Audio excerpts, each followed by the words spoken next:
Karaniwan para sa mga tahanan ng mga manlalaro ng NBA na magkaroon ng mga luxurious rooms and amenity tulad ng maluluwag na gym, isang buong basketball court, at nakakainggit na disenyo ng isang mansyon. Sa ating listahan ay pumili kami ng 12 mamahaling mansyon ng mga manlalaro ng NBA na kasinghanga ng mga atleta mismo. Jordan Clarkson. Ang point guard ng Utah Jazz na si Jordan Clarkson ay bumili ng 10,000 square foot San Antonio mansion mula sa kilalang personal injury attorney na si Thomas J. Henry para sa hindi natukoy na halaga. Ito ay itinayo noong 2008 sa 1.2 na ektarya. Ang 3 palapag na bahay ay may pribadong elevator, 5 silid tulugan, 7 banyo, hiwalay na poolside kisita at iba't ibang mga puwang para sa paglilibang sa maraming tao sa loob at labas. Napabalita naman na ang halaga ng mansyon ay nasa $7.5 million o 412 million pesos. LeBron James. Si LeBron James ay isa sa mga highest paid na atleta sa mundo. Sa naiulat nga netong net worth ay nasa mahigit $450 million.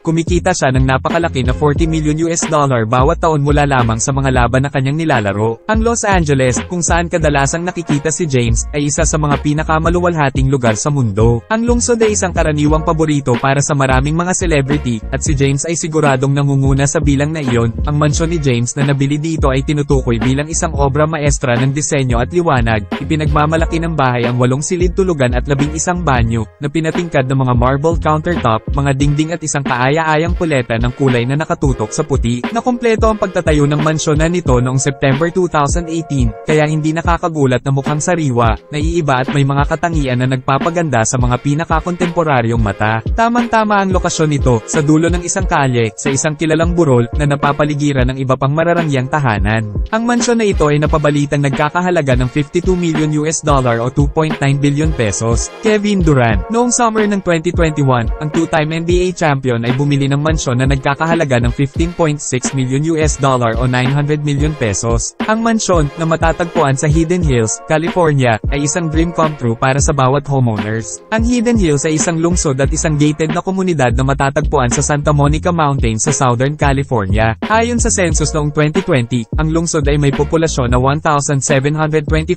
katao lamang, at halos lahat ay tanyag na tao. Ang Durant's Hidden Hills Real Estate ay isang 2 palapag na mansyon na may humigit kumulang 10,000 square feet. Stephen Curry. Noong 2022, nagsimulang nanirahan si Curry sa isang 17,800 square foot mansion na nagkakahalaga ng $30 million o 1.7 billion pesos. Ito ay isang mansyon na akma para sa best shooter sa mundo, na may mas malaking ari-arian, maraming espasyo para kay Stephen Curry na makaramdam sa bahay at makasama ang kanyang pamilya. Matatagpuan ng mansyon sa pinakamamahaling zip code ng bansa. Nagtatampok ito ng 7 silid tulugan at 9 na banyo. Bukod dito, mayroon din itong bar, wine cellar, sinehan, at swimming pool. Bukod sa mga feature na ito, ang property ay mayroon ding 3-car garage na may guest house sa tabi ng pool. Malaking upgrade ang mansion na ito kumpara sa dati niyang property. Nikola Jokic. Masasabing si Nikola Jokic ang pinakamahusay na sentro sa liga ngayon. Pinangunahan ng 2-time MVP ang Denver Nuggets sa kauna-unahang NBA championship ng franchise. Dahil naging mahusay si Jokic sa pagpapanatiling pribado ng kanyang personal na buhay, kakaunti ang nalalaman tungkol sa kanyang tahanan sa Denver. Gayunpaman, alam namin na nakatira si Jokic sa isang bahay na may 3 silid tulugan. Siya ay nakatira kasama ang kanyang asawang si Natalie J. Jokic, may anak din silang magkasama at ang kanyang mga kapatid na sina Nemanja at Stranya Jokic. Walang impormasyon tungkol sa kung magkano ang binayaran ng back-to-back na MVP upang manirahan dito. Luka Doncic. Matapos patunayan sa mga tagahanga ng NBA na siya ay kasing galing ng ina-advertise, noong 2020, nilinaw ni Doncic ang kanyang intensyon sa mga tagahanga ng Mavericks na mananatili siya sa prangkise sa mahabang panahon. Pinatunayan iyon ng Slovenian sensation sa pamamagitan ng pagkuha ng isang Preston Hollow mansion sa Dallas na nagkakahalaga ng $2.7 million o 135 million pesos. Itinayo at idinisenyo noong 1984, ang 5,255 square foot property ay orihinal na pagmamayari ng isang arkitekto na nagngangalang Hardy McCullough. Matatagpuan sa mas mababa sa isang ektaryang lote, ang 2.7 milyong mansyon ni Doncic ay nagtatampok ng 4 na silid tulugan at 5 banyo. Naglalaman ito ng garahe na may 4 na kotse, hardin na may swimming pool, malalaking bintana para sa magandang ambience at natural na ilaw, at pavilion. Bukod dito, sa labas ng bahay, si Doncic ay mayroon ding maraming silid upang magluto ng ilang barbecue habang nanonood ng pelikula sa pamamagitan ng isang projection screen. Kyrie Irving. Matapos madraft ng Cleveland Cavaliers noong 2011 NBA Draft bilang first overall pick, bumili si Irving ng 5,500 square foot na bahay mula kay dating Cavalier na si Daniel Gibson at sa kanyang asawang si Keisha Cole sa halagang $800,000 o 40 million pesos. Ang dating mansyon ni Irving sa Cleveland ay nagtatampok ng 4 na silid tulugan at 6 na banyo. Ang mansyon ay naglalaman ng maraming mga dekorasyon na may kaugnayan sa basketball kabilang ang kanyang sala na may basketball hoop at isang basketball ring sa labas ng bahay. Higit pa rito, sa kanyang oras na malayo sa basketball si Irving ay malamang na gumugol ng oras sa recording studio ng mansion, sinihan, o sa home gym. Ang marangyang tahanan ni Irving ay mayroon ding maluwag na master bedroom at master bathroom na may classy walk-in closet. Kawhi Leonard. Matapos manalo ng kampyonato sa NBA kasama ang Toronto Raptors, kapansin-pansing iniwan ni Leonard ang prangkisa na may pag-asang makahanap ng mas berdeng pastulan sa ibang lugar. Noong off-season ng 2019, pumirma si Leonard sa Los Angeles Clippers para sa isang 4 na taong deal na nagkakahalaga ng $142 million. Ari-arian ni Leonard sa California ay matatagpuan sa neighborhood ng Pacific Palisades. Itinayo at idinisenyo noong 2018, ang bahay ay orihinal na pagmamay-ari ng producer ng pelikula na si Ryan Cavanaugh na nagsilbi bilang tagapagtatag ng Relativity Media. Ang ari-arian ay orihinal na naibenta sa halagang $25 million.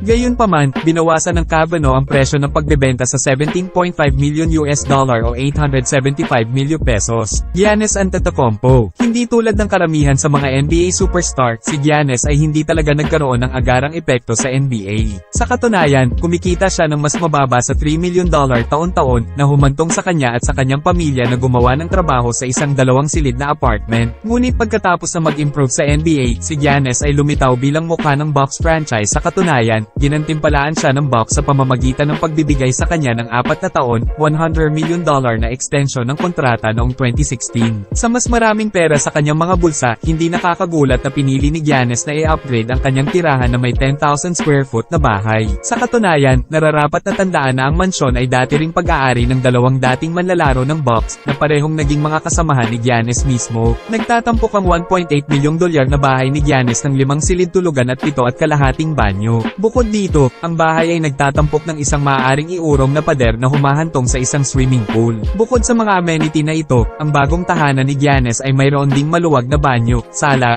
wine cellar, closet at magandang kusina. Higit pa rito, naglalaman din ang bahay ng napakalaking home gym, perpekto para sa mga pribadong ehersisyo ni Giannis. Jason Tatum. Sa simula pa lang ng kanyang karera sa NBA, ipinadama ni Jason Tatum ang kanyang presensya matapos siyang pangalanan sa All-Rookie First Team. Pagkalipas ng isang season, nakuha ni Tatum ang isang 6,248 foot na bahay sa Newton. Ang Celtic star ay nag-shell out ng $4 na milyong o 200 million pesos pagkatapos na may lista ang property sa merkado noong 2019. Ang 6,248 square foot property ni Tatum ay isang 2 palapag na bahay. Kasama sa kanyang bahay ang isang modernong kusina, isang master bedroom na may fireplace at isang maluwag na sala. Kasama rin sa kanyang tahanan ng isang granite waterfall island.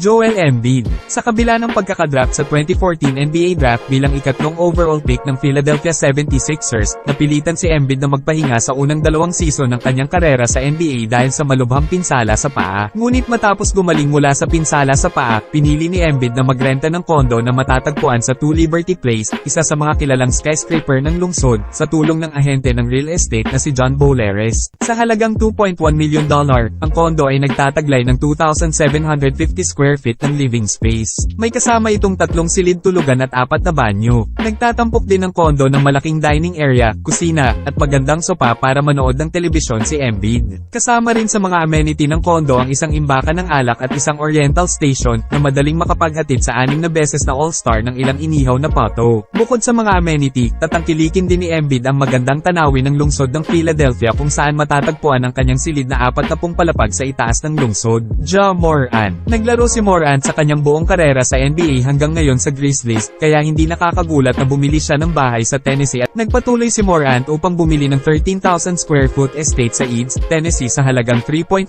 million o 175 million pesos. Kasama sa tahanan ni Morant ang 7 silid tulugan at 10 banyo. Nagtatampok din ng 13,000 square foot mansion ng game room, maluwag na sala, wine cellar, modernong kusina at sinehan. Bukod sa mga panloob na tampok nito, ipinagmamalaki rin ng tahanan ni Morant ang maraming panlabas na espasyo sa pamumuhay. May swimming pool, basketball court, at outdoor kitchen at dining area ang property. Pinapayagan din ng property ang Morant na magkaroon ng magandang tanawin ng isang kalapit na lawa.